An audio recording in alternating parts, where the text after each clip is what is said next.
अब देखो ये सब डेफिनेशन जो है abutment, flux, approach, approach slab, bearing, bridge हो गया। तो ये सब चीजें हम लोग पढ़ेंगे कब, जब ब्रिज इंजीनियरिंग पढ़ेंगे। तो उसमें प्रॉपर एक टेबल रहेगा, डायग्राम पहले आपको विजुअलाइज कराऊंगा तब समझाऊंगा। अब ये अचानक बोलूंगा बियरिंग तो आपको समझ में नहीं आएगा, ठीक है। लेकिन एक पॉइंट याद रख लो, नोट कर लिख लो कि ब्रिज उसको बोलते हैं जिसकी लेंथ क्या हो 6 मीटर से ज्यादा हो। 6 मीटर से कम वाला क्या कहलाएगा, कलवर्ट। 6 मीटर से कम क्या कहलाता है, कलवर्ट। अब यही आपके पेपर में दिखा रहा हूं क्या कुछ है। Temper, causeway, clearance, cofferdam, crash barrier, culvert, dirt wall, ये सब मैं आपको समझाऊंगा उसी समय। कब, जब अपन क्या पढ़ेंगे, ब्रिज इंजीनियरिंग पढ़ेंगे। तो आपको जैसे एयरपोर्ट तक पढ़ा दूंगा, उसके बाद में फिर ब्रिज इंजीनियरिंग ही पढ़ा। अब देखो ये क्या पूछ रहे हो, है ना, सामने में लिखा हुआ है। और ये क्या चीज है पता है, काल्पनिक चीज है। काल्पनिक क्या है मैं बता दूं। जैसे आपका ये रोड है ना, रोड के किनारे में ना लगता है कर्व, एक उठा हुआ कुछ ऐसा टाइप का उठा हुआ रहता है, ताकि वो ये बताता है कि आपका रोड ये है, यहाँ पर आपको कुछ और चीज है। तो इसके पास में एक व्हाइट कलर की पट्टी दौड़ाते हैं, और व्हाइट पट्टी मतलब ये बताती है आपको कि इसके इधर नहीं जाना। तो व्हाइट पट्टी से कर्व के बीच की दूरी को क्या बोलते हैं हम लोग, कर्व साइंस। जो कि एक काल्पनिक चीज है, होता है ऐसा, बस बोलो क्लियर है, समझ में आ रहा है। तो देखो यही चीज आपको था, it is imaginary distance by which the driver which generally keep his vehicle away from the curve in order to avoid brushing with the curve. मतलब समझ में आया क्या मतलब है, कि कर्व से उस लाइन के बीच की दूरी जो कि इमेजिनरी होता है, और वो एक डिस्टेंस है जो अपन मेंटेन करके रखते हैं ताकि हम लोग उसमें बोझा ना आए। गाड़ी चलाते चलाते अचानक से गाड़ी इस तरफ खिंचाएगी तो आपको सीधा एक्सीडेंट हो जाएगा ना, तो उसी चीज के लिए बोलते हैं, उसी को हम लोग क्या बोलते हैं, साइंस। तो क्लियर, इमेजिन कर पाए हो कि दिखाना पड़ेगा, विजुअलाइज करना, क्लियर है ना। तो आपका जो रोड है, रोड के बगल से जो आपको मान लो ये रोड है, ये कर्व है, तो कर्व में ऐसा व्हाइट कलर की पट्टी लगा देते हैं, किनारा किनारा, इधर भी आपका कर्व, तो किनारे में पट्टी आपको गाड़ी इन्हीं के बीच में चलाना है इधर। तो कर्व साइंस कराया, इससे और इसके बीच में ये दोनों क्या कराएगा, कर्व साइंस। ये क्या कराएगा बेटा, कर्व साइंस। बोलो क्लियर।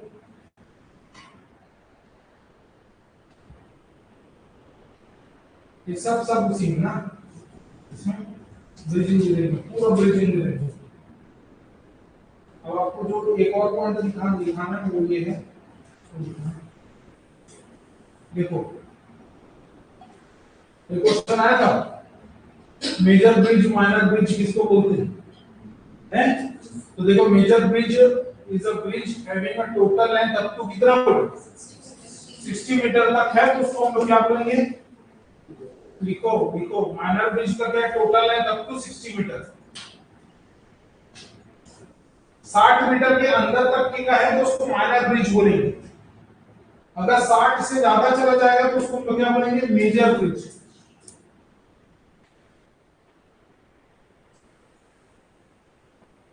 है 60 तक क्या है, माइनर। 60 से ज्यादा, अब उसको ऐसे कथा में नहीं लिखना बेटा, क्या लिखना, minor bridge less than 60 metre, minor bridge कहलाएगा। या लेस देन इक्वल्स टू लगा दो, अप टू बोल रहे ना, तो less than equals to 60 metre minor हो गया। मेजर का क्या कराएगा डेफिनेशन, ग्रेटर देन 60 मीटर, ठीक। अब नीचे में एक और पॉइंट लिखा है, क्या लिखा है, bridge span length having 50 metre 150 metre और more are classified as long span. तो लॉन्ग स्पान ब्रिज हम लोग किसको बोलेंगे बेटा, लॉन्ग स्पान ब्रिज हम लोग किसको बोलेंगे, जिसकी लंबाई 150 मीटर से ज्यादा, जो कि मेजर ब्रिज का एक पार्ट है। नहीं समझे, ये एक पार्ट, ये दूसरा पार्ट, इसी का सब पार्ट होगा 2.8, समझे। यहां पर लिखेंगे लॉन्ग स्पान ब्रिज, जिसका हाइट क्या होगा, जिसका लेंथ क्या हो जाएगा, मोर देन 150 मीटर। समझे कि नहीं समझे, यही आपके पेपर में आया, ठीक है। माइनर, मेजर और ये क्लियर हुआ, लॉन्ग स्पान पक्का, तो डाउट बाकी सब चीजें आपका फिर वही क्या है, इसके लिए है तो उसको ऊपर उसी में पढ़ेंगे, इसलिए इसका डिटेल में अभी और नहीं है। ठीक है, तो यहाँ तक क्लियर हो गया बेटा?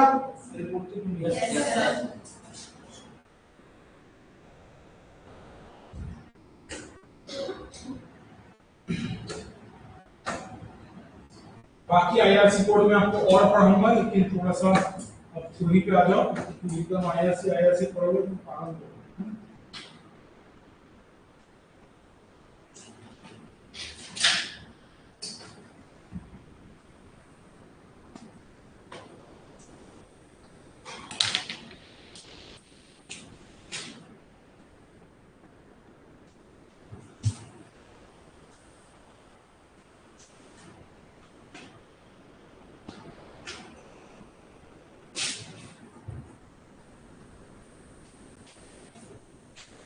ठीक है,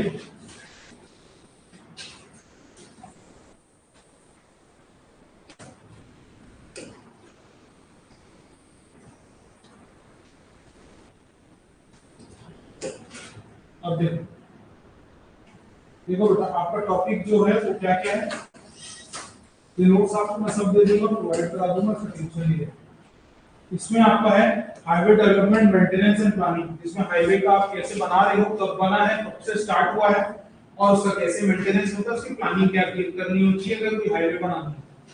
ठीक है, दूसरा ज्योमेट्रिक डिजाइन, जो कि मैं अभी आपको बता रहा था, जो आईआरसी कोड पे है। आईआरसी कोड 67 पढ़ना पड़ेगा, आईआरसी कोड 73 पढ़ना पड़ेगा, ये सब कोड अपने को आईआरसी पर पढ़ना पड़ेगा, उसी में से हम लोगों को निकल है, जो कि आपका 400 पेजेस के आईआरसी कोड है। उसका मैं आपको संक्षिप्त में बहुत चीजें करवा दिया हूं, तो मैं आपको सीधे सीधे लिखवा दूं। ठीक, ट्रैफिक इंजीनियरिंग में आपको साइन वाइन बोर्ड बोर्ड ये सब पढ़ना पड़ेगा, जो कि जेईई के टॉपिक में नहीं है बोलते हैं, लेकिन आ जाता है तो अपना पूरा पढ़ेगा। ठीक है, ट्रैफिक इंजीनियरिंग मतलब समझ पा रहे होंगे। अब एक बहुत महत्वपूर्ण टॉपिक ये है कि कोई भी रोड को डिजाइन करने से पहले हम लोग को क्या देखना पड़ता है, तो पहले सबसे पहले क्या देखना पड़ता है, ट्रैफिक देखना पड़ता है।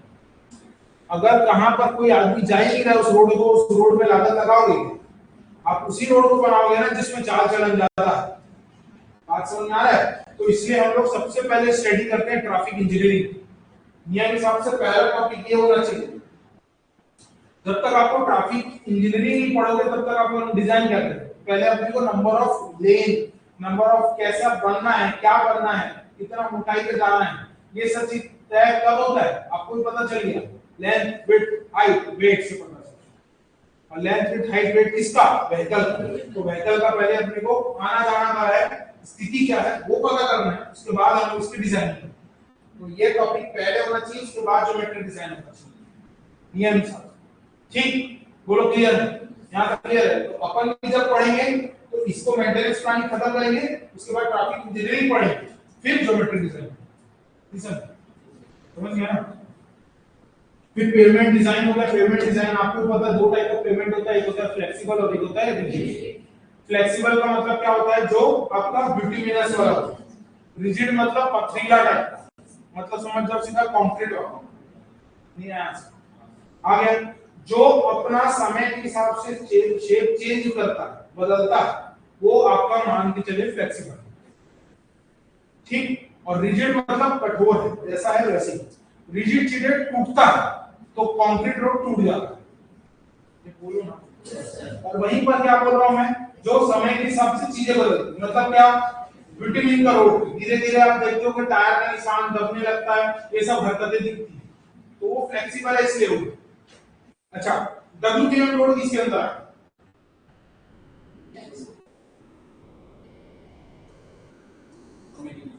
नहीं होता WTM रोड, क्या क्या है? तो WTM रोड किसमें है? समय के हिसाब से क्या होता है, बढ़ता है, दबता है, तो वो उसमें गड्ढा आता है। आप न्यू रोड जाओगे तो आप कैसे लगता है, गाड़ी तो सिद्धि ही रहती है, क्योंकि वो बैठता चलता है। ठीक है, तो वो किसके अंदर आएगा? तो रिजिड फ्लेक्सिबल डिस्टिंग्विश कर लेगा। पेमेंट का मटेरियल और उसकी प्रॉपर्टी क्या होनी चाहिए उस पर डिपेंड। ठीक, बढ़ो।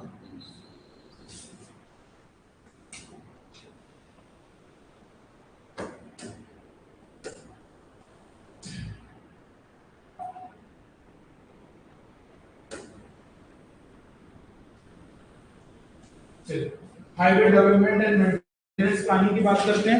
Highway development and maintenance planning में हम लोगों को क्या क्या है, तो यहाँ पर बात करते हैं हम लोग कहाँ से स्टार्ट होता है हमारा चीजें चालू होता है हिस्ट्री से, पास्ट हिस्ट्री से। तो ये तो है कि Mohenjodaro Harappa civilisation, Indus valley civilisation पढ़े हैं, उस समय से रोड बना। तो रोड का साक्ष्य अपने को लास्ट कौन से में मिला?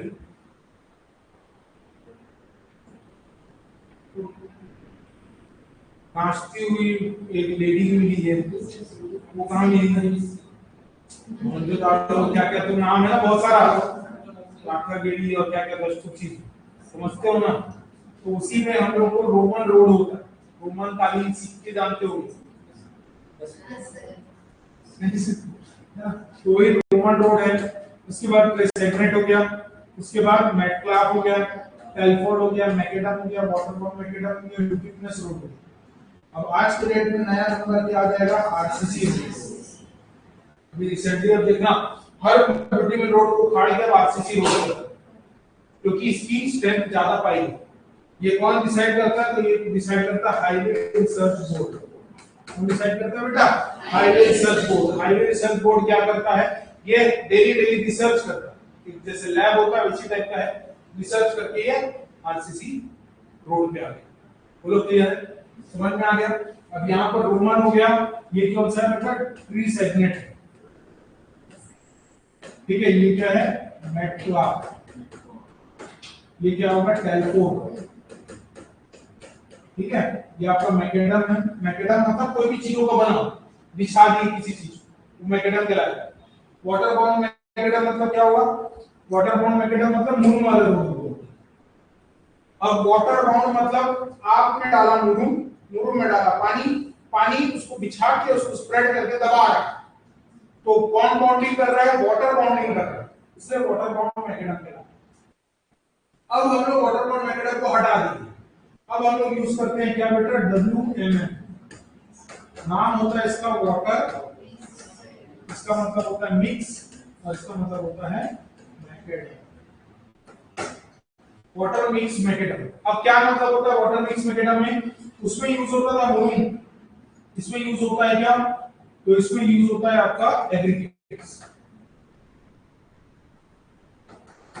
एग्रीगेट्स भी कैसे? तो इसमें फाइन और कोर्स, तो उसमें आप डस्ट भी मिला दो, तो इसमें बाइंडिंग के लिए कौन काम आता है? डस्ट का।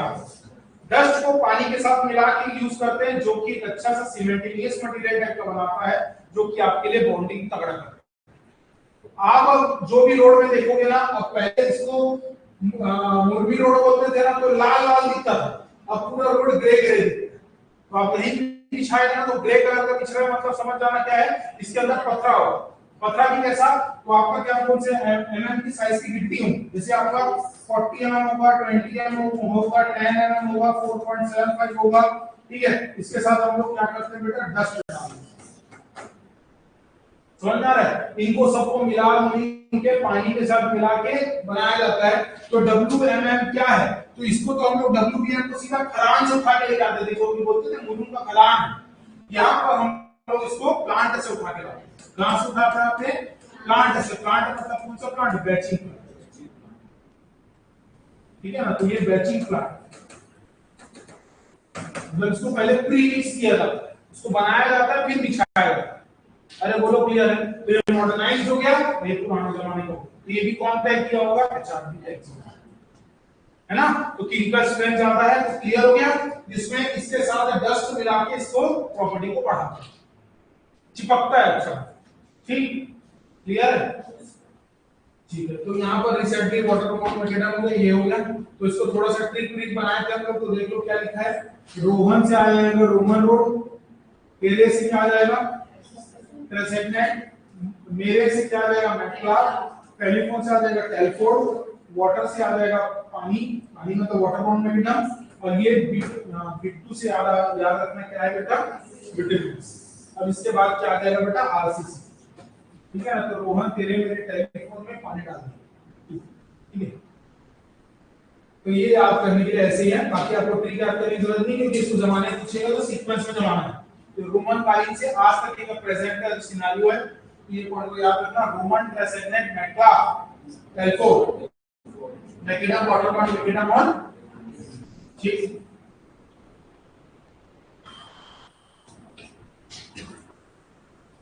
ये मे से भी याद रखना है, मैकेडम होगा, मे से मैकेडम, फिर वाटर से आपका वाटरमैन मैकेडम,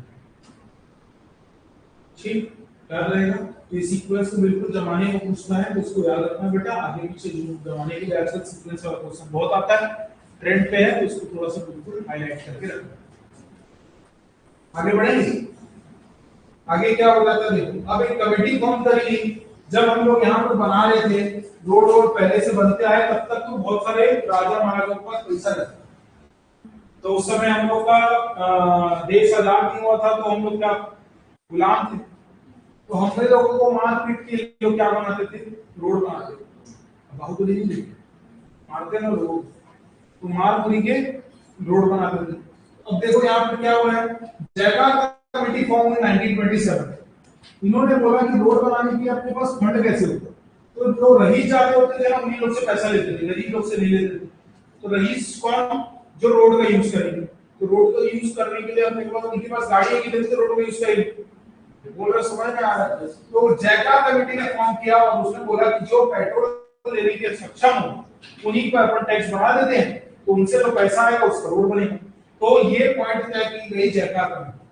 फिर जयकार कमेटी मिलकर एक फॉर्म करके होती है, हम लोगों को कुछ करना पड़ेगा तभी तो कुछ हर एक चीज के लिए डिजाइन करना है, तो इन्होंने ही मिलकर आईआरसी कोड का जन्म दिया। तो आईआरसी कोड मतलब क्या हुआ, Indian Road Congress, Congress word आ गया, भाजपा नहीं आया, समझ पा रहे हो मतलब क्या है उस समय, कांग्रेसिया संघ, ठीक है। तो ये पॉइंट को याद रखना, तो इंडियन रोड कांग्रेस का गठन हुआ, जो ये आपका जयकार कमेटी 1927 पे फॉर्मेशन, याद रहेगा।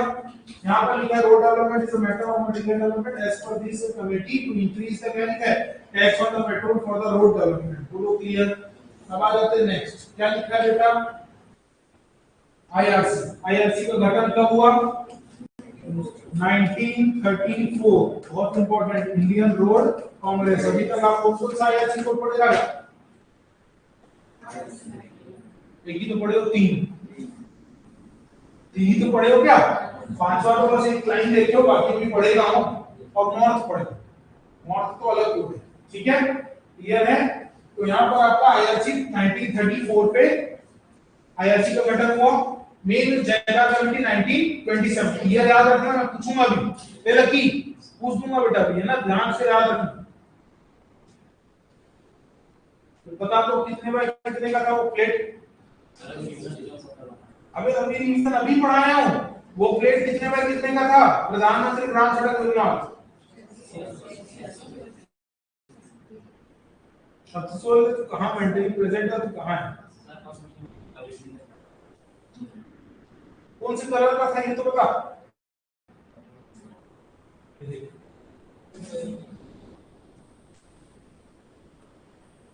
कोई समस्या, बेसिक चीजें यहाँ की चीज को याद रख। जयका बता दो बेटा कब सबमिशन किया है, 25 दिसंबर 2000, याद है, 600 बाय 600 का डायमंड शेप ऑफ प्लेट था, ऑरेंज कलर का फन दिख रहा है, सब कुछ याद है। आईआरसी कोड 1934 हो गया। एचआरबी हाईवे रिसर्च बोर्ड का फॉर्मेशन हुआ 1973। CRF central road fund 1927, sorry 1929, 1927 में क्या हुआ, जयकार कमेटी, 1929 में क्या हुआ, सीआरएफ, 1934 में क्या हुआ, आईआरसी, 1973 में क्या हुआ, एचआरबी, एनएचए नेशनल हाईवे एक्ट कब बना, 1956 के बना, ठीक है, 1956 पे नेशनल हाईवे एक्ट बना, याद रखना है। NHAI national highway authority of India 1988 पे गठन, इनका काम क्या था, रोड का मेंटेनेंस देखना, रोड का बनाना, रोड के हर एक चीजों के रिलेशन। आप देखते होगे ना बड़े बड़े हाईवे एनएच में आपकी है ना, वो वाली गाड़ियां घूमते रहती है, एनएचए की, वो सभी 1988 पे गठन। नेशनल हाईवे एक्ट एक्ट बन गया मतलब एक कानून है कि इनको राइट्स मिला है, तो इनके पास ये पावर हो गया कि कोई भी रोड को है ना ये चाहे तो एनएच डिक्लेयर कर सकते हैं और कोई भी रोड से पावर भी छीन सकते हैं। हो सकता है रातों रात अपने घर के सामने को एनएच बोल दे, अगर ये बोल दिया तो वो एनएच बन जाए। अगर ये मान लो बोल दिया रायपुर दुर्ग वाला रोड है वो एनएच है, उसको बोल देता है स्टेट हाईवे घोषित कर दिया तो वो स्टेट हाईवे बन जाए। तो ये एक्ट है जिसके पास पावर है, वो कोई भी चीज को ऊपर से नीचे उठा सकता है और ऊपर से नीचे गिरा सकता है। बोलो क्लियर है? तो यहाँ पर क्या लिखा है, the whole work is responsible for the NHAI act, किसके अंदर चले जाएगा बेटा, सेंट्रल गवर्नमेंट। सेंट्रल गवर्नमेंट के अंदर चले जाएगा तो central government has power to add और remove any national highway in central highway act. बोलो क्लियर? मतलब कोई भी चीज को एनएच का दर्जा दिया भी जा सकता है और हटाया भी जा सकता है। बोलो क्लियर हो? नेशनल हाईवे डिक्लेयर करें तो डिक्लेयर करना है, किसी भी स्टेट हाईवे को नेशनल हाईवे डिक्लेयर कर सकते हैं या किसी भी नेशनल हाईवे को स्टेट हाईवे डिक्लेयर कर सकते हैं। दोनों पावर है किसके पास? अब ऐसे नहीं है कि एनएच को सीधा विलेज रोड बना देंगे, है ना? तो इनका दायरा स्टेट हाईवे और नेशनल हाईवे से। बोलो क्लियर है? बात समझ में आ गई यहाँ तक? क्लियर है? चलिए, नेशनल हाईवे एक्ट 1988 पे बना एनएचए, रिस्पांसिबल फॉर क्या लिखा है, मेंटेनेंस एंड, आपका क्या करना है, ये कैसे ऑपरेट करेंगे, क्या करेंगे, कहीं टूट गया डैमेज हो गया तो तुरंत उसको रिपेयर किया जाता है। तो ये सब काम भी कौन है, एनएचए के लिए। एक्सप्रेस वे की बात करते हैं, express way IRC 99, IRC code पढ़ेंगे बेटा कौन सा, 99, आईआरसी 99 के तहत हम लोग एक्सप्रेसवे के बारे में भी बताऊंगा।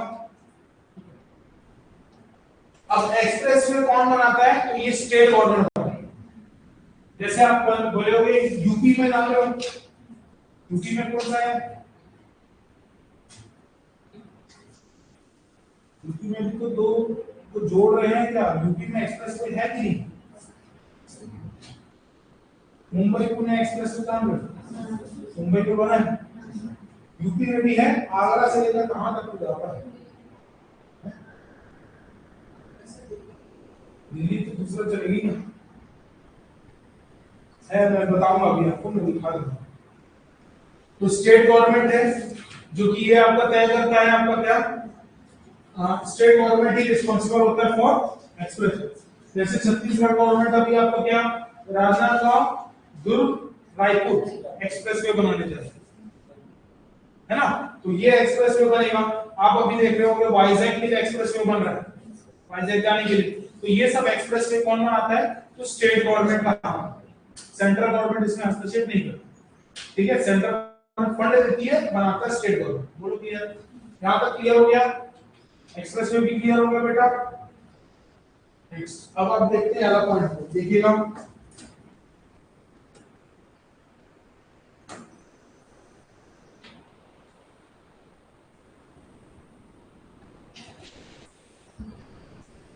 ट्रिपल पी मॉडल और बीओटी मॉडल क्या है। तो हम लोग क्या करते हैं, अब ऐसा है कि इतने बड़े बड़े ठेकेदार लोग होते हैं, उन्हीं को हम लोग काम देंगे। अब ये कोई प्रॉपर गवर्नमेंट का आदमी तो बैठ के काम नहीं कर सकता, क्योंकि आधा से ज्यादा फिर रोड आपके ऐसे ही पड़ जाएगा। अगर गवर्नमेंट के आदमी को दोगे तो इसलिए अपन क्या करते हैं, प्राइवेट आदमी को दे देते हैं ताकि वो अच्छे से रोड बनाए। तो वो आपके ट्रिपल पी मॉडल पे बेस्ड होता है और बीओटी मॉडल पे बेस्ड होता है। ट्रिपल पी और बीओटी क्या होता है, तो ट्रिपल पी मतलब होता है पब्लिक प्राइवेट और पार्टनरशिप।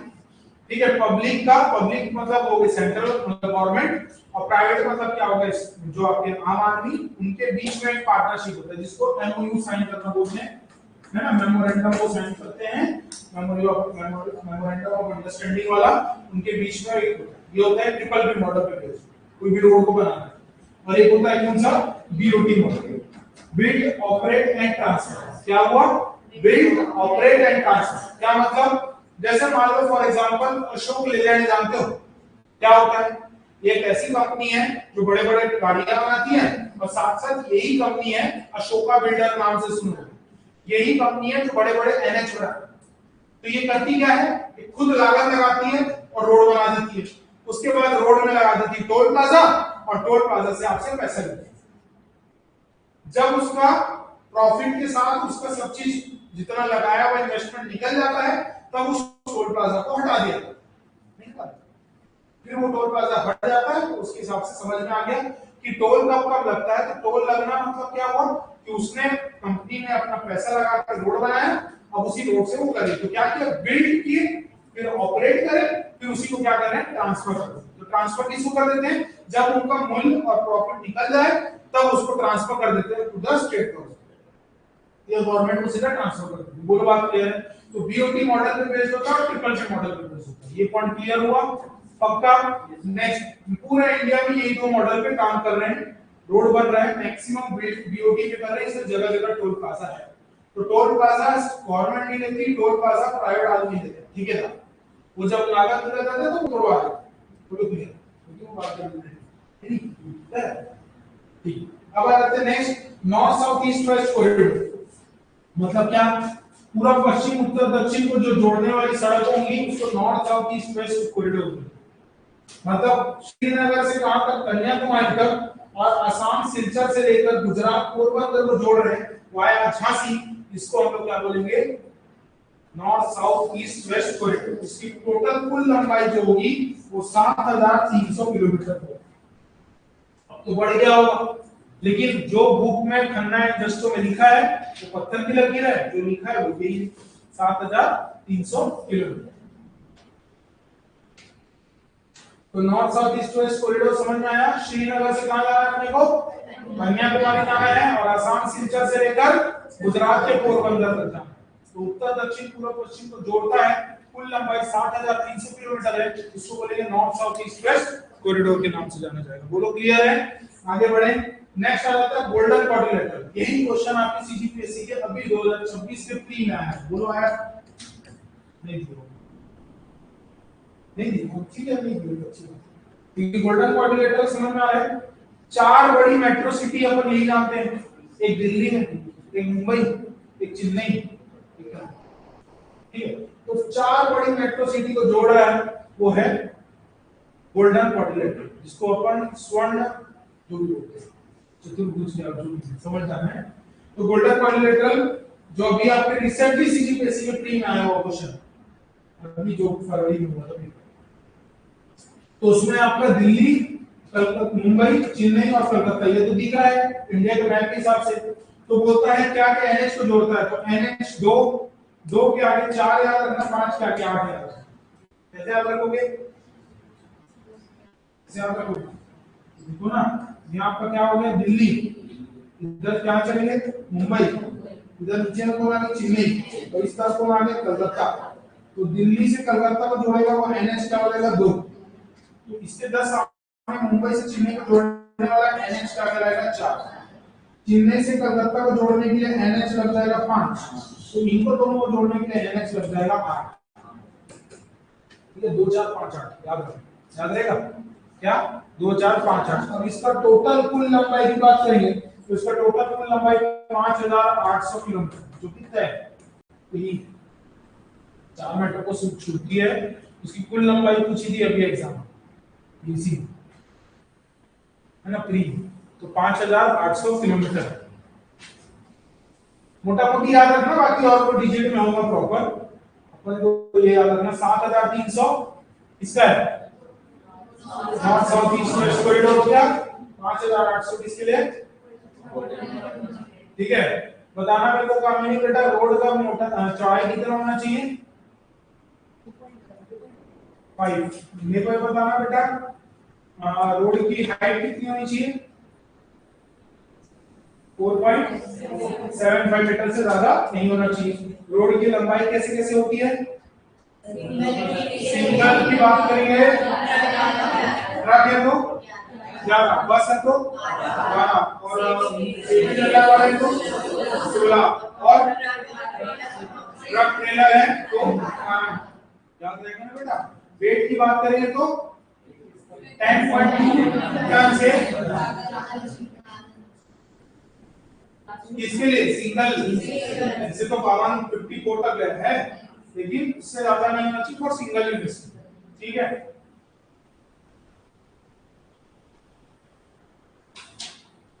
और इसमें और भी पॉइंट्स है जो जो क्या क्या आपके जो मेन लंबाई हो गया, लंबा सबसे लॉन्गेस्ट क्या है, वो सब चीज मैं आपको कल लिखा दूंगा, क्या क्या लंबाई किसकी ज्यादा है, क्या है एनएच और एनएच। यहां तक क्लियर हो गया?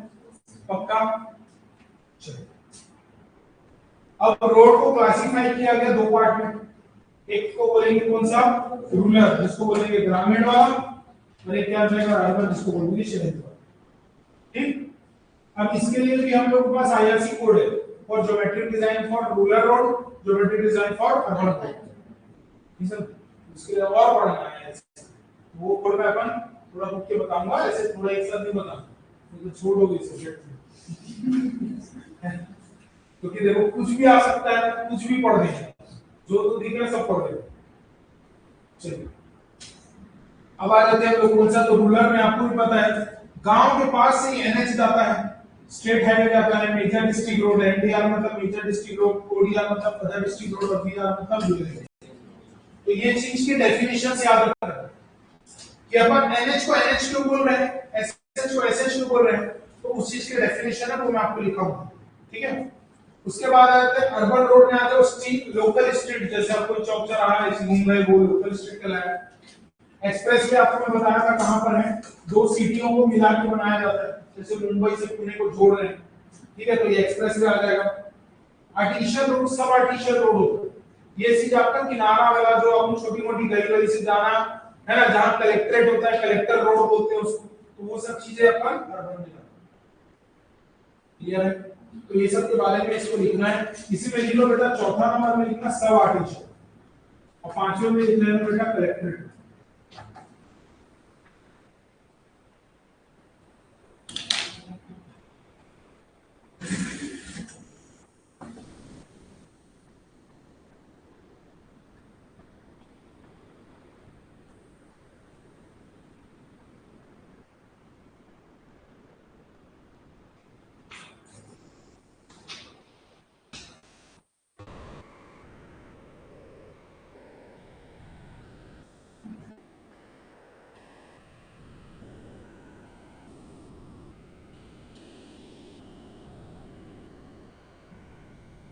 पहला लिखेंगे classification of road based on material. Heading डाल के लिखेगा बेटा, classification of road based on material. Material पे बेस्ड बोलेंगे तो क्या क्या आएगा? पहला earthen road, earthen road, gravel road, gravel मतलब गिट्टी वाला ना, मुरुम road,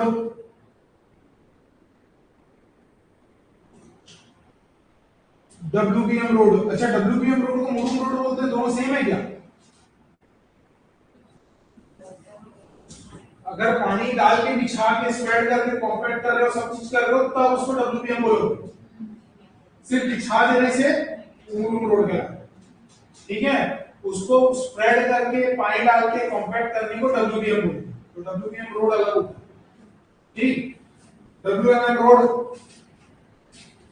bituminous road, cement concrete road.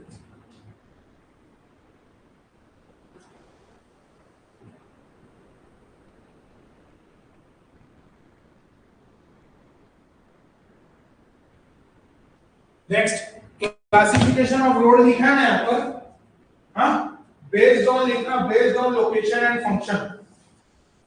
Heading पे लिख लेना बेटा, classification of road based on location and function. ठीक,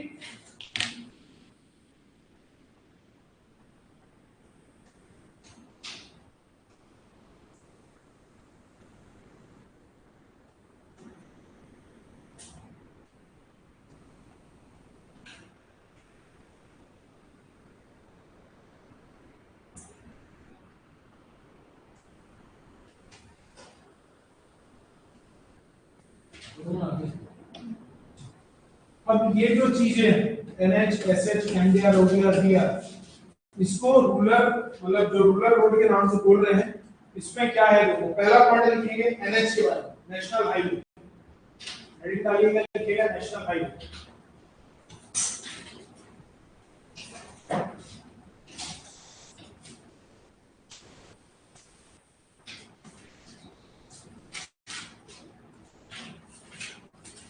These highway running through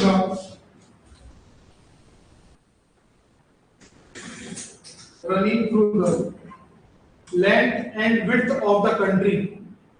This highway running through the length and width of the country.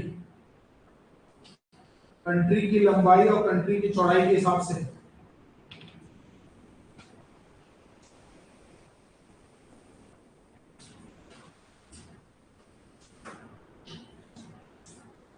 Connecting major ports, बंदरगाह को भी जोड़ते हैं, major ports, foreign highway. Foreign highway मतलब क्या हुआ? नेपाल भी तो फॉरेन कराएगा क्या? लोग फॉरेन जा रहे बोलेंगे और नेपाल है, नहीं समझे? अच्छा, अंडमान निकोबार भी जा सकते हैं, जाने के जा सकते हैं, मैं बोल रहा हूँ गाड़ी से नहीं जा सकते ना। हाँ, तो अपन को समझ रहा हूँ मैं क्या बोल रहा हूँ? ठीक है, तो क्या बोल रहा हूँ मैं? कनेक्टिंग मेजर पोर्ट्स हो गया, फॉरेन हाईवे हो गया, and capital of states. Capital of state मतलब क्या हुआ? रायपुर से आप अगर मान लो रांची गए, रायपुर से आप मान लो अगर वहां गए, कहां? मुंबई, तो ये अपन समझ रहे हो क्या कर रहे हैं? अपन स्टेट से स्टेट को जोड़ रहे हैं, वो भी क्या होना चाहिए? कैपिटल, नहीं समझे? ठीक है, तो क्या हो जाएगा? State of, capital of state, comma, union territories. जैसे अपन मान लो वहां से क्या बोलते हैं, कानपुर से चले गए आप वहां, कहां? दिल्ली। समझ में आ रहा है? तो ये सब चीज थोड़ा याद रखो। And also large industrial and tourist centre. अगर कोई बहुत बड़ी इंडस्ट्री है और टूरिस्ट सेंटर है, तो अब अपना दुर्ग से रायपुर जा रहे हो तो आपको एनएच पड़ता है, state highway, national highway number 53, Durg Raipur. लेकिन बीच में बहुत बड़ा इंडस्ट्री पड़ता है, नाम है भिलाई स्टील प्लांट, तो वो भी इसीलिए बनाया गया, वहां से इसलिए गुजारा गया क्योंकि वहां से प्लांट बना है बहुत बड़ा। समझ में आ रहा है? तो इसलिए वो आना जाने के लिए कनेक्टिंग नेशनल हाईवे को डिक्लेयर करना पड़ा। अपन तो कहीं और से भी लेके जा सकते थे, लेकिन इसलिए लेके गए ताकि वहां पर नेशनल साथ साथ उसमें क्या पड़ जाएगा?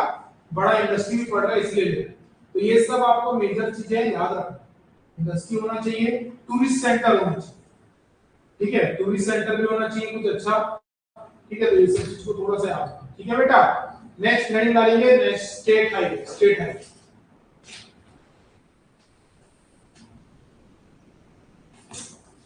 स्टेट हाईवे क्या है? स्टेट लिंकिंग डिस्ट्रिक्ट हेडक्वार्टर्स, इसको जोड़ते हैं बेटा, डिस्ट्रिक्ट के हेडक्वार्टर्स को जोड़ते हैं, एंड इंपॉर्टेंट सिटीज। जैसे दुर्ग से राजनांदगांव जुड़ रहा होगा, दुर्ग से बड़ौदा बाजार, दुर्ग से आप कोई और चीज मान लो धमतरी जोड़ लिए, दुर्ग से आप बेमेतरा जोड़ लो, दुर्ग से बालोद जोड़ लो, तो ये सब चीज क्या है? तो दो मेन स्टेट्स को जोड़ रहा होगा, दो स्टेट्स के हेडक्वार्टर्स को जोड़ रहा है, समझ रहे हो? तो क्या बोल रहा हूं मैं? Linking district headquarters and important cities with in the state. With in the state मतलब क्या है? छत्तीसगढ़ का है तो छत्तीसगढ़ की एक जिले से दूसरे जिला को जोड़ा जा रहा है, तो वो स्टेट हाईवे का है, समझ गए? तो विद इन द स्टेट हो गया, विद इन द स्टेट को रेड पेन से लाइन करना बेटा, नहीं तो इसमें गलती हो सकती है, क्योंकि अभी तो आपको बहुत आसान लग रहा है, फंसोगे कहां पर बता रहा हूं। State highway, major district road, other district road, जब तीनों का डेफिनेशन पढ़ोगे ना तब आपको कंफ्यूजन, ठीक है? चलिए, तो कहां तक था मैं? With in the state and connecting them with national highway. अगर स्टेट हाईवे को मैं नेशनल हाईवे के साथ कनेक्ट भी कर सकता हूं। And highway of neighbouring state, मतलब समझ रहे हो? हमारा छत्तीसगढ़ किन राज्यों से घिरा हुआ है? हाईवे, यूपी, उड़ीसा, झारखंड, आंध्र प्रदेश हो गया, मध्य प्रदेश हो गया, महाराष्ट्र हो गया, एमपी हो गया, इससे जुड़ा हुआ है। तो इनके भी कुछ किनारे वाले जो होंगे, जैसे डिंडोरी हो गया, एमपी का बॉर्डर है, कनेक्ट होगा। समझ में आ रहा है? तो क्या बोला मैं, national highway and highway of neighbouring states, उसको हम लोग स्टेट हाईवे बोलते हैं। ठीक, ठीक है बेटा। नेक्स्ट डेफिनेशन है major district road.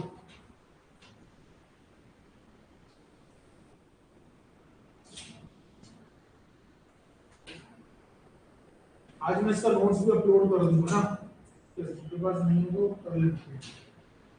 Major district road पे क्या आ जाते हैं, these are the major road, these are the important road within a district serving area of production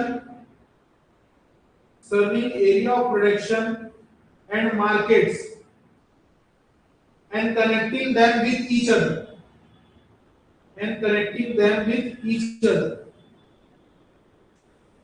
नहीं समझ में आया क्या? स्पीड से हो गया। These are important road within a district serving area of production, market and connecting them with each other or the main highway. Main highway से भी जोड़ता है, रीजन। और ऐसा जगह जहां पर प्रोडक्शन ज्यादा होता है, मान लो आसपास कोई प्लांट होगा, है ना, कोई प्लांट होगा, इंडस्ट्री होगी, उसको जोड़ रहा है, मार्केट हो गया उसको जोड़ रहा है, वो सब क्या कराएगा, मेजर डिस्ट्रिक्ट। ये लेकिन कहां होना चाहिए, विद इन अ डिस्ट्रिक्ट होना चाहिए, मतलब एक डिस्ट्रिक्ट के अंदर।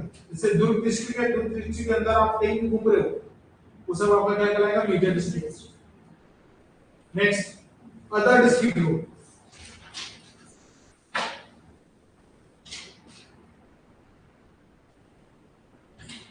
These road serving rural area of production.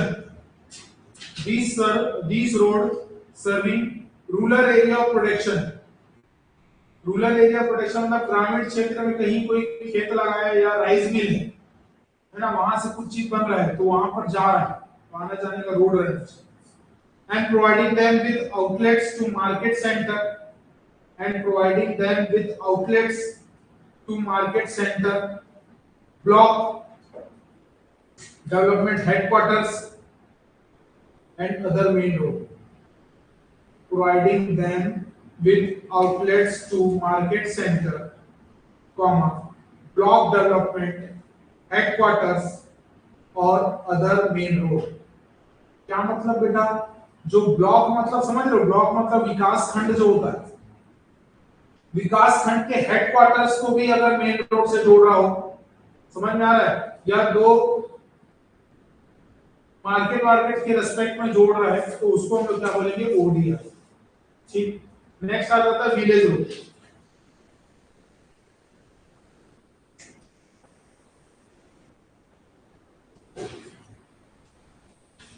Village road क्या है, these are the road connecting village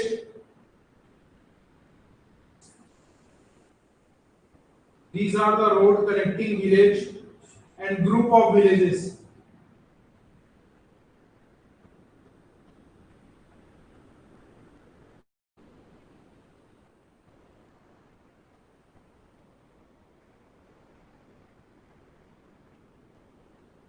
These are the road connecting villages and group of villages with each other. ठीक है, मतलब ग्रामीण क्षेत्र को है जो गांव की सड़कों को जोड़ रहे हैं, वाली की बात है। प्रधानमंत्री ग्राम सड़क योजना भी है कैसे,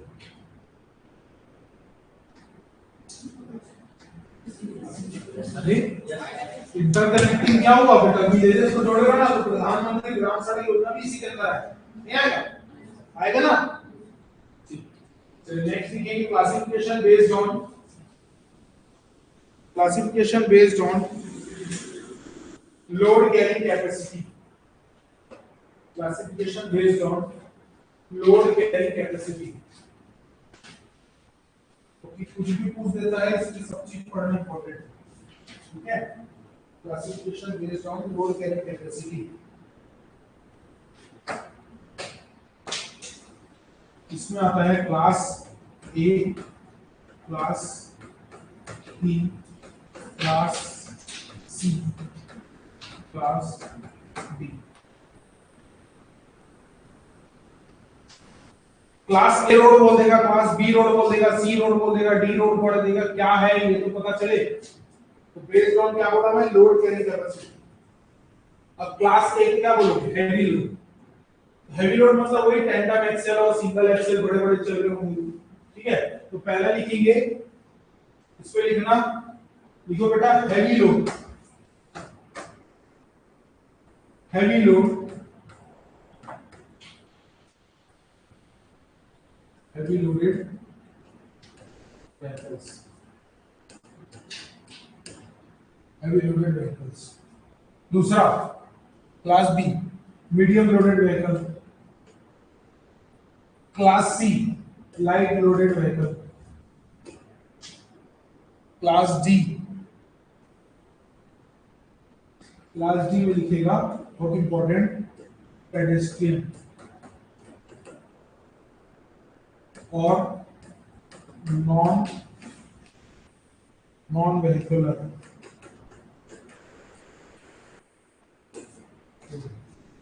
मतलब ऐसे रोड जिसमें हम लोगों को क्या गाड़ी नहीं चल सकती, पैदल चल सकती है ना।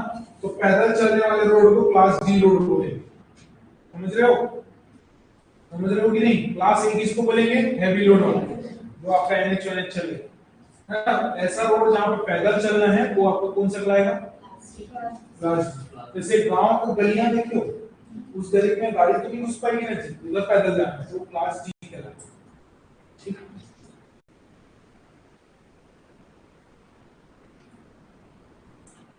चलिए नेक्स्ट चलेंगे, classification based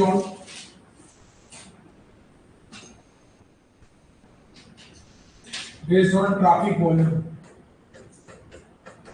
traffic volume, based on traffic volume. तो इसका भी क्या है, पहला पॉइंट लिखते चलना बेटा, पहला आएगा light traffic, light traffic road. दूसरा मीडियम ट्रैफिक रोड। तीसरा हेवी ट्रैफिक लोड। चौथा very heavy traffic.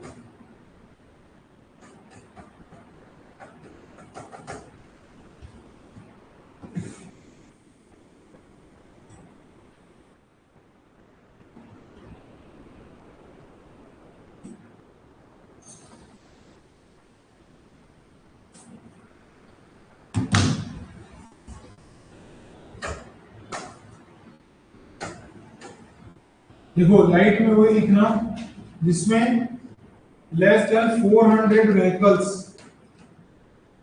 Per day चलते हैं, मतलब पूरे दिन भर में 400 से कम व्हीकल जा रहे हैं तो उसको लाइट व्हीकल बोलेंगे, ठीक है। 400 से 1000 के बीच में जा रहे हैं तो उसको मीडियम बोलेंगे, व्हीकल्स पर डे, ठीक है। 1000 से 5000 तक जा रहे हैं व्हीकल्स पर डे तो उसको हम लोग हैवी बोलेंगे। 5000 से ज्यादा जा रहे हैं तो उसको हम लोग क्या बोलेंगे, वेरी हैवी ट्रैफिक। तो हम लोग जो चौक चौराहा बनाते हैं तो चौक चौराहा के लिए हम लोग को ट्रैफिक वॉल्यूम देखना पड़ता है। आपका रोड अगर खाली है, रोड कम लोग जा रहे हैं तो वहां चौक चौराहा नहीं देते, जहां पर आपका हैवी ट्रैफिक है वहीं पर हम लोग रोटरी जिसको बोलते हैं चौराहा, वो सब देते हैं, ठीक है। वो किस पे बेस्ड होता है बेटा, ट्रैफिक वॉल्यूम पर। ट्रैफिक वॉल्यूम मतलब क्या हुआ, प्रतिदिन में कितनी व्हीकल एक ट्रैफिक मतलब एक लेन से निकलती है। तो इधर में बोल रहा है 400 से कम व्हीकल निकलती तो लाइट, 400 से 1000 तो मीडियम, 1000 से 5000 तो हैवी, 5000 से ज्यादा तो very heavy traffic.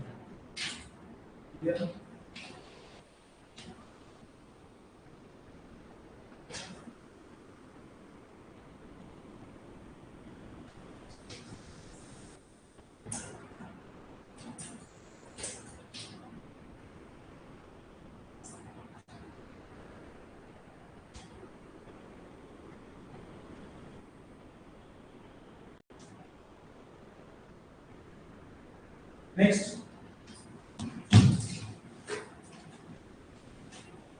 Urban road, classification of urban road. बंद कर दूंगा वो मार क्या क्लासिफिकेशन ऑफ अर्बन रोड।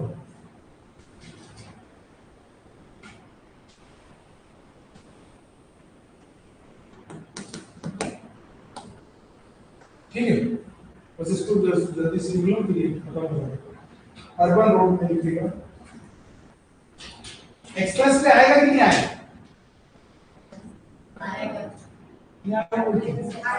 आएगा ना बेटा, पहला लिखो express way.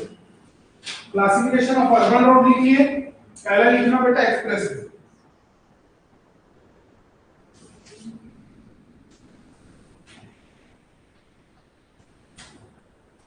It is a high speed road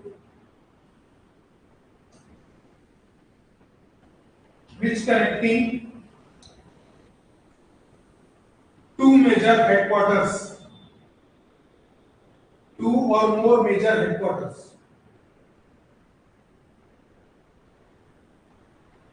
within the state, within the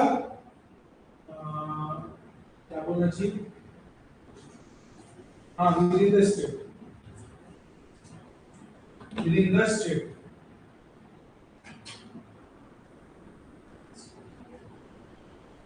जैसे महाराष्ट्र है, महाराष्ट्र में पुणे भी बहुत ज्यादा इंपॉर्टेंट है और मुंबई भी, तो पुणे मुंबई को लिंक कर दिए तो एक्सप्रेस वे बन गई। ये समझ, ठीक है ना। छत्तीसगढ़ में मेजर स्टेट क्या क्या है, मेजर मतलब अपन डिस्ट्रिक्ट के रेस्पेक्ट में बात करें तो क्या क्या है, जैसे रायपुर हो गया, दुर्ग हो गया, है ना, राजनांदगांव हो गया, नीचे आप अंबिकापुर समझ लो, ऊपर अंबिकापुर समझ लो, नीचे बस्तर समझ, जगदलपुर समझ लो, तो उनको जो जोड़ देगा वो आपने एक्सप्रेस वे बनाया। Next artificial road.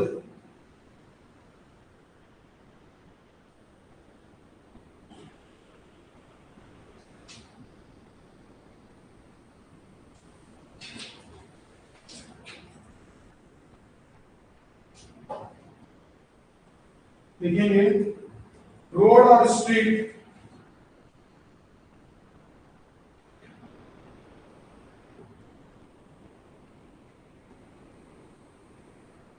facilitate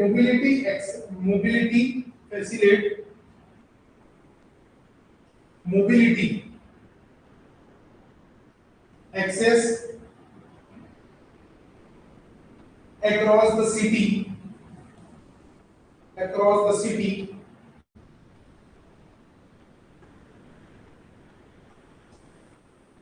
connecting long distance destination connecting long distance destination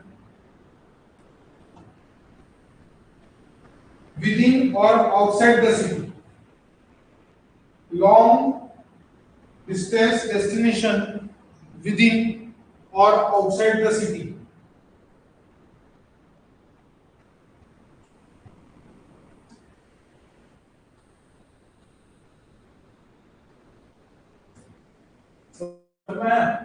मतलब क्या, सिटी एक जैसे मान लो एक छोड़ है, मान लो फॉर एग्जांपल दुर्ग, दुर्ग से मेरे को कोई ऐसा इंपॉर्टेंट सिटी में जाना हो जिसका कोई एकदम ज्यादा लिंक है और एकदम मतलब फेमस चीज है वहां, तो उसके लिए हम लोग आर्टिफिशियल रोड।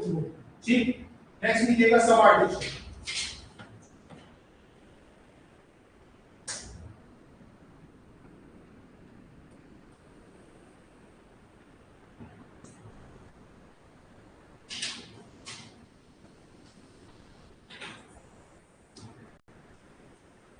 लिखेंगे these are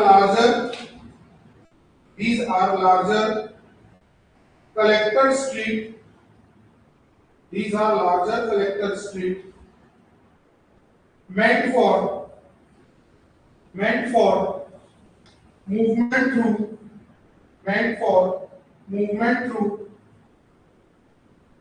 neighborhood, meant for movement through neighborhood and to connect to artificial road and connect to artificial road. अब जैसे इसका अच्छा से एग्जांपल आपको समझा रहा हूं, अगर समझ पाओ दूर क्षेत्र वाले में आप आपस में कोई ले लेना। जैसे मालिनी नगर चौक हो गया, यहाँ पर आपका बीआईटी वाईटी तो मालिनी नगर चौक हो गया। मालिनी नगर चौक से महाराजा चौक हो गया, ये आपका आर्टिशियल रोड है। अब महाराजा चौक से कोई एक अगर अंदर दूसरी रो आप विद्युत नगर हो गया, पद्मापुर हो गया, या आपका क्या आदर्श नगर हो गया, तो जो छोटे छोटे जगह जा रहे हैं ना, ये आपका सब आर्टिशियल है। अरे गली मोहल्ला होगा तो सब आर्टिशियल है।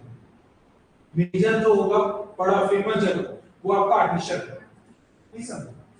अब क्लियर हो गया। Next, collector street. कौन सा स्ट्रीट आएगा? Collector street.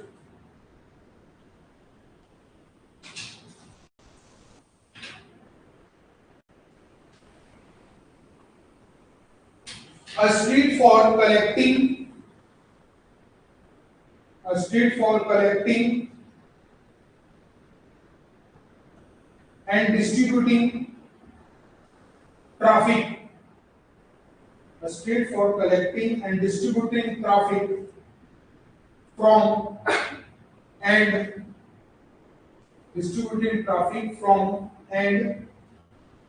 to local street, and also for providing access to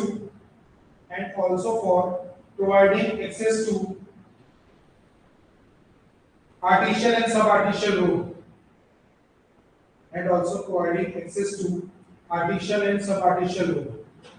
ये कलेक्टर रोड ऐसा नहीं है बेटा, कलेक्टर स्ट्रीट वो स्ट्रीट नहीं जहां पर डीएम लोग बैठते हैं। मतलब ऐसा कोई बोले नहीं कलेक्टर बैठता है तो उसको कलेक्टर स्ट्रीट बोल दो, ये नहीं है। कलेक्टर स्ट्रीट का डेफिनेशन ये है कि जहां पर बहुत सारे रोड आके मिलते हो, वो जंक्शन पॉइंट को हम लोग कौन सा बोलेंगे? Collector street.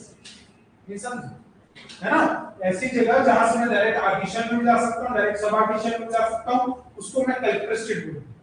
जहां पर आपकी डीएम लोग बैठते हैं, कलेक्टर लोग बैठते हैं, उसको कलेक्टर स्ट्रीट नहीं बोलते, है ना? इस चीज को थोड़ा याद रखना पड़ेगा, जो मैं बोलूं वही है ना। Next, local street.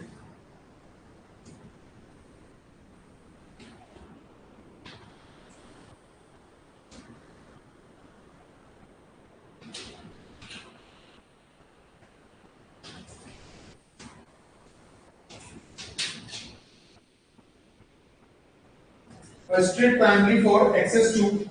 street primarily for access to residence, business,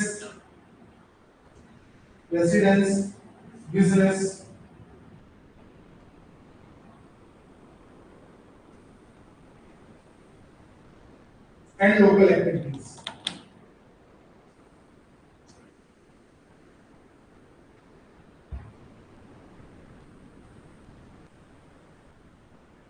ठीक है बेटा, इसमें याद रखना speed vehicle speed below 20 kmph। इसमें स्पीड व्हीकल का स्पीड कितना होना चाहिए? बिलो 20 kmph, मतलब 20 की स्पीड से चलना है। तो व्हीकल जो लोकल स्पीड है वहां पर 20 kmph की स्पीड से चलना है, किलोमीटर पर आवर। 20 की स्पीड से व्हीकल से होना चाहिए, उससे कम, उससे ज्यादा नहीं। गली गली में कटवाट मार के निकलते सब गाड़ी तो मिलते लेते हैं ना।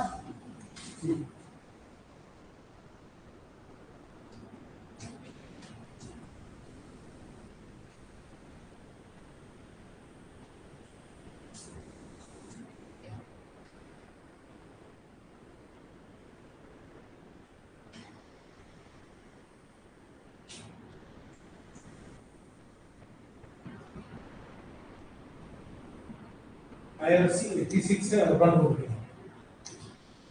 अर्बन रोड के लिए अपन पढ़ेंगे ना, IRC 86 पढ़ेंगे।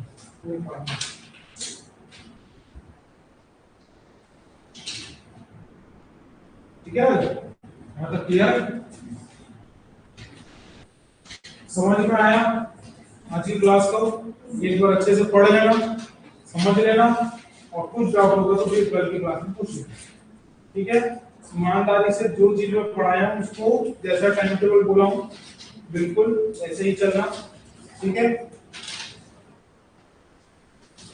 फिर मेरे को बताना कि याद हो रही है चीजें कि नहीं, ठीक है। तो जो लगे कि कई मतलब जॉब वाले हैं कुछ ऐसा है तो वैसे इंडिविजुअली बात कर लें, तो उनको मैं समझा दूंगा कि कैसे करना है, ठीक है।